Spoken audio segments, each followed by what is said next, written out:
আসসালামু আলাইকুম, welcome back to my channel. আমি আছি বাংলাদেশি ব্লগার ইতি। আজ সকাল সকালে ব্লগটা শুরু করে দিলাম। সকালবেলার নাস্তা দিয়ে শুরু করলাম। সকালবেলায় নাস্তা বানিয়েছি খুদের ভাত আর ভর্তা। 2-3 রকমের ভর্তা বানিয়েছিলাম আর খুদে ভাত রান্না করেছিলাম। এগুলি হলো আজকে আমাদের সকালবেলার রান্না বান্না। আর নাস্তাটা খাবো এখন। নাস্তা খেয়ে তারপর দুপুরের সব কাজগুলো করে নেব। 2-3 ধরনের ভর্তা বানিয়েছি। আজকে বানিয়েছিলাম লাউ পাতার ভর্তা, ধনিয়া পাতার ভর্তা, আলু ভর্তা আর সিম ভর্তা।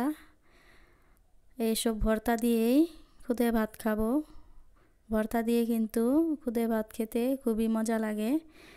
আর খুদে ভাত রান্না করেছিলাম আজকে, সাথে কিছু ডাল দিয়ে দিয়েছিলাম, মসুরি ডাল দিয়ে আজকে খুদে ভাত রান্না করলাম। আর এখন আমরা নাস্তাটা খেয়ে নেব।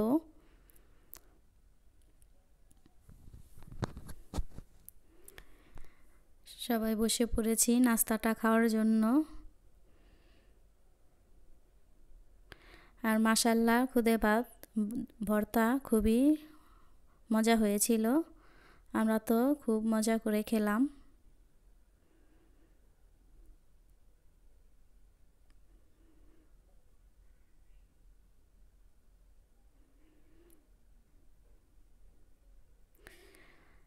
আর আমরা এখন নাস্তাটা করে নিই। আর যারা যারা আমাদের সাথে আছেন অবশ্যই ভিডিওটি দেখার চেষ্টা করবেন। আর যদি ভালো লাগে তাহলে আমার ছোট্ট চ্যানেলটি সাবস্ক্রাইব করে আমার পাশে থাকবেন।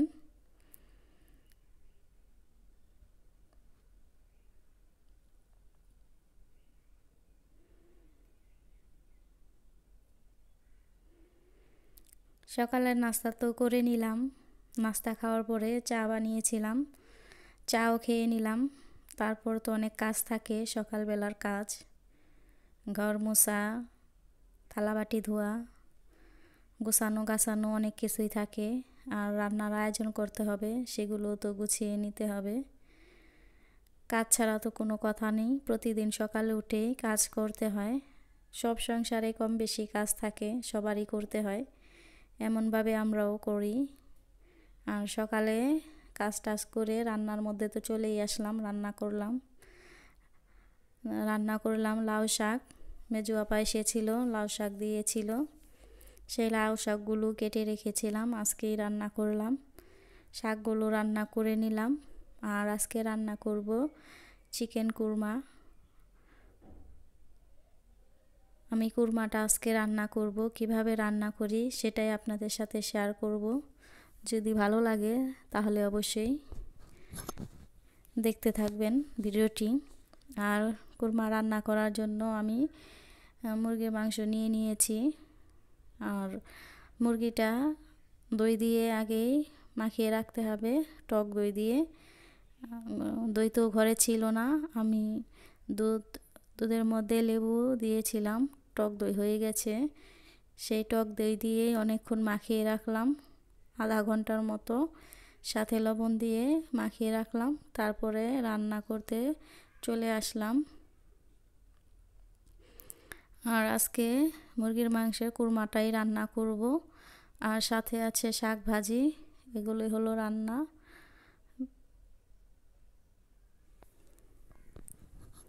আর কুরমা রান্না করার জন্য আমি তো এখানে পেঁয়াজ ভেজে নিলাম।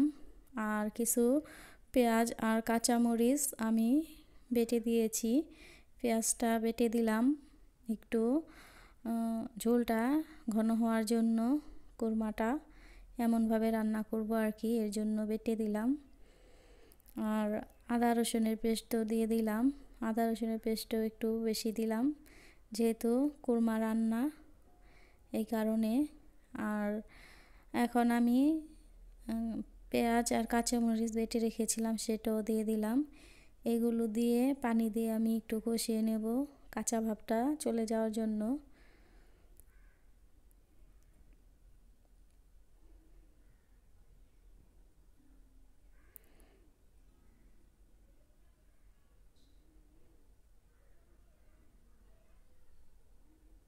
আর সাথে আমি নিয়েছি একটু টমেটোর সস 1 চামচের মতো, সেই টমেটো সসটাও দিয়ে দেব। আর লবণের পরিমাণটা একটু বুঝে শুনে দিতে হবে। আমি যেহেতু মুরগিগুলো লবণ আর দই দিয়ে মাখিয়ে রেখেছি, এই কারণে লবণটা একটু বুঝে দিতে হবে। আর কুরমা রান্না করতে তো দুধ লাগে, আমি দইয়ের পরিমাণটা বেশি দিয়েছি যাতে আর দুধ না দিতে হয়। আর কিছু কাঁচামরিচ দিয়ে দিলাম, 4-5টা কাঁচামরিচের মতো দিয়ে দিলাম। মশলাটা কষানো হয়ে গেছে, উপর দিয়ে তো তেল ভেসে উঠেছে। আর এখন মেখে রাখা মাংসগুলি এর মধ্যে দিয়ে দেব।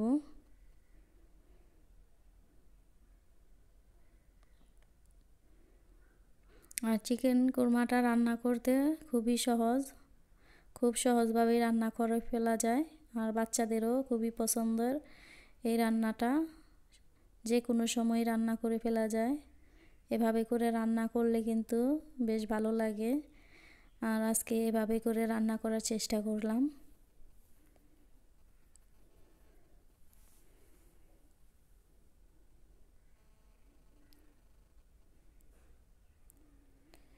আর ভালোভাবে তো কষিয়ে নিতে হবে, এর মাঝে নিচ থেকে নাড়াচাড়া দিয়ে নিতে হবে যাতে লেগে না যায়।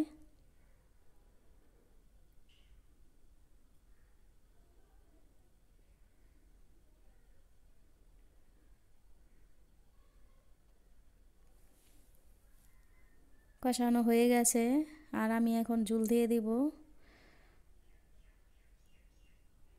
আমি এমনিও ভালো করে কষিয়ে নিয়েছি, ঝোলের পরিমাণটা একটু কমই দিলাম কারণ অনেকটাই রান্না হয়ে এসেছে এ কারণে।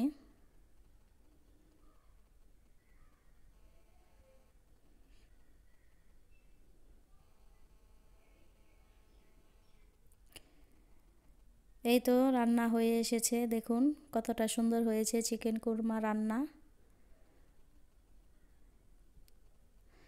আর আমি রান্না করার পরে একটা বাটিতে তুলে নিয়েছি।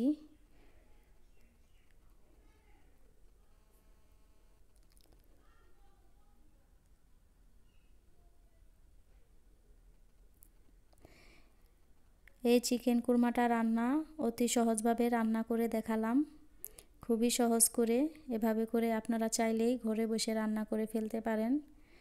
তারপর আমি একটু আমার ভাতিজির এখানে আসলাম, দেখি যে পেঁপে কাটছে, পেঁপে কেটে নিচ্ছে, খাবে আর কি।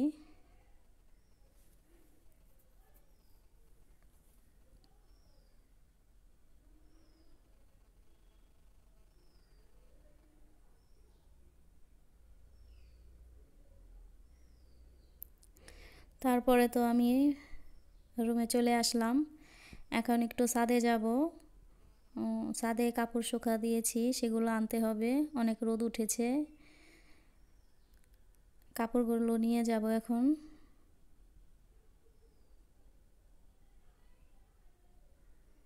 আর চারপাশে দেখলাম পানি শুকিয়ে সব কিছু শুকিয়ে গেছে, কোথাও কোনো পানি নেই এখনো, সব কিছু শুকনা হয়ে গেছে।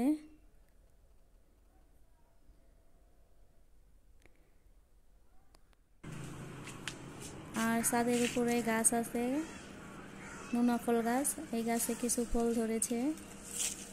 আর সবাই ভালো থাকবেন, সুস্থ থাকবেন, আমাদের জন্য দোয়া করবেন। আল্লাহ হাফেজ।